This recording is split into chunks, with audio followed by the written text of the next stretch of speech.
Hello everybody, welcome back to the channel. This is a bit of an unusual one, although I do quite enjoy doing videos on films, especially top 10-y type things. It doesn't get a lot of views, but I enjoy doing them, so I'm going to do a few like this probably, and I'll whittle down until eventually I've mentioned every single one of my favourite films, but they're all going to be grouped together in certain themes, because I had to eliminate so many films from this list because it's only 10 that I'm choosing. So this is top 10 movies that I would take on a desert island. So, by definition, that has to be 10 films that I would watch over and over and over again and would not get bored by them. These are films I've already seen over and over again, and I know it works. I know I'm not bored. I know I'm loving it each time, and I absolutely adore these films. So these aren't all of my favourite films, and some of my favourite films are not here. I mean, the first thing I thought of was The Thing, John Carpenter's The Thing, but I don't think I'd want to watch it over and over and over again, even though it's perfect. So there are a bunch of films that I'm not mentioning, which may feature in another top 10, but for now, top 10 movies I would take on a desert island, knowing I was able to watch them over and over and over and over. Okay, so number 10 is John Sturges' 1960 film, The Magnificent Seven. So, I've already mentioned on the channel that I was very ill last year and I was in hospital. When I came out of the hospital, my wife was being an amazing nurse, and she was saying, what do you want to do? Do whatever you want to do. And I said, let's watch a film. So she said, whatever film you want to watch. And I was just so happy to be home. I couldn't really breathe properly. I couldn't talk. I was exhausted. I needed cheering up. The only film I wanted to watch was The Magnificent Seven. And it genuinely, that was the first time I'd smiled for ages when we were watching it. And it's just a very, very feel-goody film. So yeah, that's my number 10. It's obviously an adventure film. It's heroics. It's got bags of charisma. I think all the characters have got a distinctive tone and a distinctive place in the film. The acting is awesome. The music, Jesus, the music is just ridiculous. And it's half the reason why the film's so good. And there's actually, I've noticed when I was watching it that there's not a lot of the film that doesn't have music in it. So there's loads of times when the music is punctuating the film really well. And it's got just a fantastic ending. It's just such a great film. So, yeah, The Magnificent Seven, I can imagine absolutely relishing on the 1500th time I've seen it. Okay, so that's my number 10. Number 9, Return of the King from 2003. Peter Jackson directed it, as you probably know. This is not a huge surprise necessarily that I'd pick this. The three films are ridiculous. They are such great achievements in cinema as far as the set, the costumes, the music, the acting, the casting, what they've taken from the books. You know, what Peter Jackson and the other two writers, Philippa and Fran, decided to keep in the storytelling, and what they took out. Just great decisions that I think work really well. And some people moan about the multiple endings of Return of the King, but there's even more in the book. But I think it works really well, and it's just such a beautiful film, and there's so many great moments in there that if you were to pick one of the three, I'd pick Return of the King because of the Pelennor Fields battle and you know, the pathos of it. The whole there's so many great moments in it. Shelob's in it, and the ghost army, and you know, it's so many great moments, and it's just a glorious moment as well when they all bow to the hobbits. It's just so lovely, and there's so many great Sam and Frodo moments, great Gollum moments. Such a great film. So yeah, Return of the King is my number 9. My number 8 choice is from 1988, and it's Robert Zemeckis' masterpiece, Who Framed Roger Rabbit. So weirdly, even though I think it's such a great achievement, you don't really hear this mentioned very often, and if you do, It's normally only in some sort of flippant comment about some fun films from the 80s or something.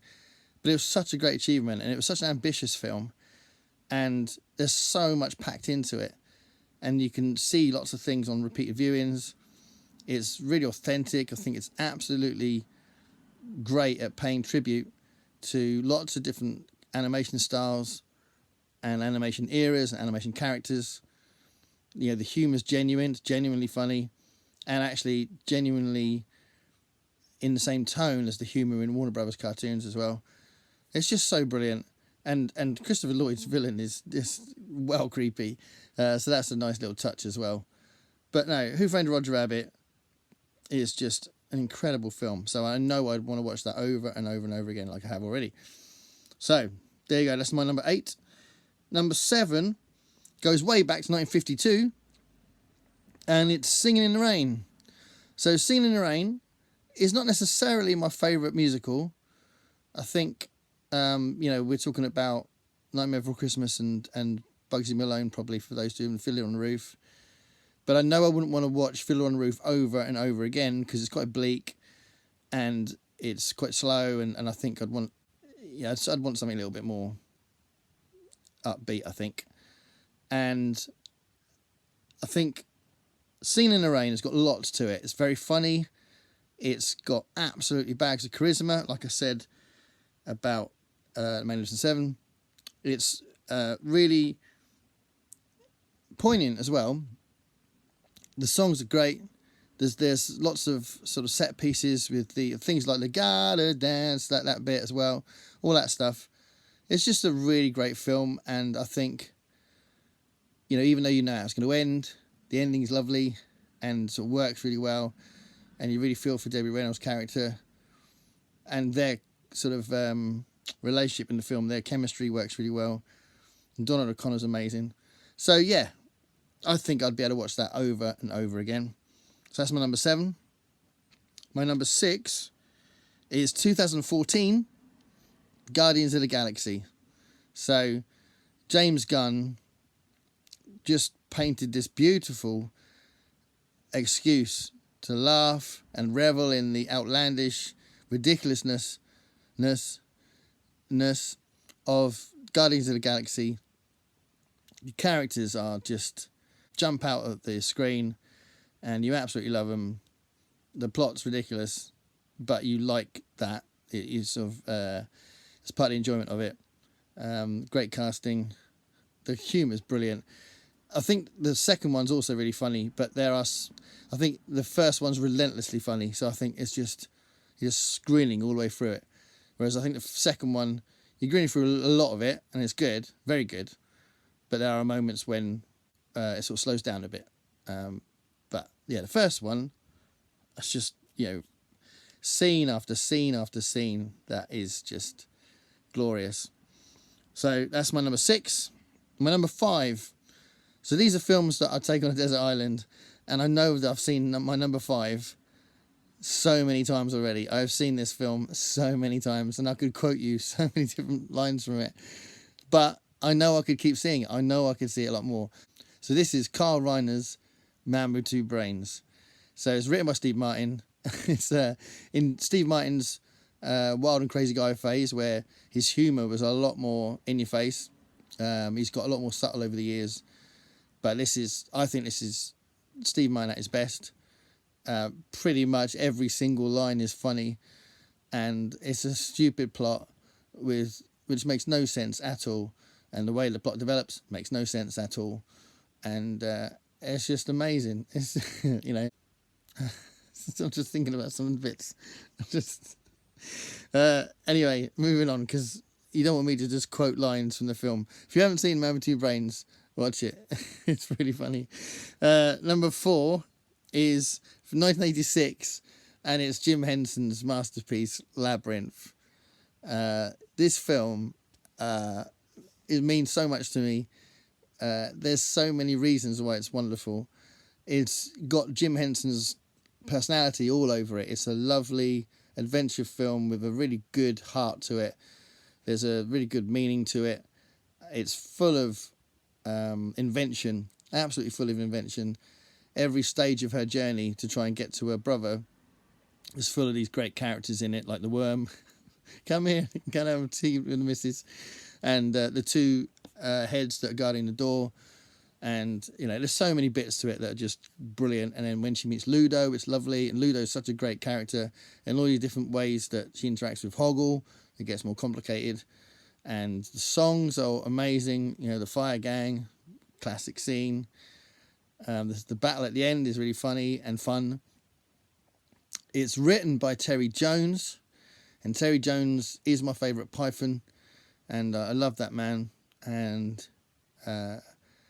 I love the fact that you can see that he wrote it. There's something about the tone of the humour that's very Terry Jones. Brian Froud's drawings, amazing. I'm going to do a separate video on Labyrinth, to be honest, but I absolutely love that film. So that's my number 4, Labyrinth. My number 3 is my all-time favourite drama set around the music scene, and that is from the year 2000. Cameron Crowe's absolutely incredible film, Almost Famous. So Almost Famous has got a beautiful plot. It's also, to be fair, it's not just a plot. It's his own life story because it's very autobiographical. It's about his awakening as a teenager, watching bands and interacting with the groupies, coming of age, and starting his first years writing for the Rolling Stones. So there's a lot of autobiographical stuff in there, but it is a plot because clearly he would have mashed that all together to make a coherent film, and the setting of it just seems so authentic. It's beautifully filmed. The cast he chose for it, it's just absolutely ideal. There are lines in that film that just really hit you. It's such a poetic film, and it's a huge tribute to music in general, and a huge tribute to the live music scene, to the rock scene, and to how music can affect you and how music can change your whole worldview, and how honest and real and vibrant and relevant rock music is. You know, Almost Famous is such a fantastic film. If you haven't seen Almost Famous, see that film. Absolutely insanely good. My number 2 is a French film from Jean-Pierre Jeunet, and it's City of Lost Children from 1995. So this is the craziest film in my list. I have seen this film about half a dozen times, so a fair amount. I mean, there's obviously some people only see a film once, so a fair amount, but not necessarily the 30 times I've seen Man with Two Brains or my number 1 choice. But I know I could keep watching this, and I know I'd notice things, and I know it will still stay fresh and innovative and gloriously inventive and bizarre. I love this film so much. So this is the same guy that went on to do Amélie, which is another beautiful film, and before this he did Delicatessen, and Mark Caro was kind of paired up with him for Delicatessen and City of Lost Children. So he didn't do those on his own, but he's got such a great vision. His imagination is just one of those things you don't want to tame. You want it to be out there doing what it needs to do. And City of Lost Children is just, if you haven't seen it, it's about a man who lives on this oil rig in the middle of the sea, and he kidnaps children using his minions. They kidnap children from the mainland so that he can strap them to a machine and steal their dreams because he can't dream. And basically this little girl wants to figure out what's going on because she sees that something's going on, and she pairs up with Ron Perlman's character, who's trying to find his little brother who's been kidnapped. It's a crazy film. That's just the start of it. There's all sorts of crazy stuff that happens in the film. If you've seen it, please leave a comment below, because I'd love to know more people that love City of Lost Children. Such a great film. And then my number 1 choice is a film I have seen so many times. I've lost count of the amount of times I've seen it. I must have seen it, I don't know, 40 or 50 times. And again, I can quote it to death. I can quote so many lines from it, as most people can. It's one of those films that comes up in conversations a lot, and you know, you can you can just quote half a line, and you and your mates will be laughing for ages. You know, when I go to a graveyard, sometimes I just immediately want to sing "Since My Baby Left Me" because they do it on the film. And there's all sorts of reasons why. You know, when you're complaining about food, you know, who's in there? No one. The film is This Is Spinal Tap. This is Spinal Tap. That's Rob Reiner, and that's from 1984. It's about a rock band from Britain, played by Americans, and it's mostly improvised, and it's just a work of genius. Again, every single line is funny, and some lines are more than funny. You just think, this is literally the best comedy you could ask for. And the songs are good as well. They're actually good musicians. And it's just insanely good. It's just one of those magical things. How the hell does Spinal Tap exist? It just does. So yeah. Those are my choices for the 10 films I would take on a desert island. Leave a comment below if you've seen those films. If you haven't seen any of those 10 films, you must see them as soon as possible. Stop this video now. Go and watch one. Thanks for watching. Bye.